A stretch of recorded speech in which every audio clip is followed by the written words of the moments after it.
All right, got an exhaust leak on that 5-inch exhaust pipe.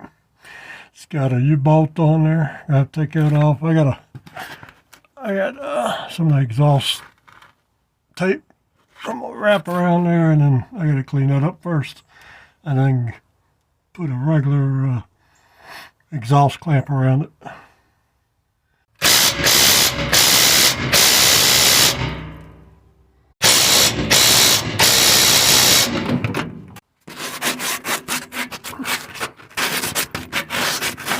I got the tape on there. Got to finish putting the strap on there.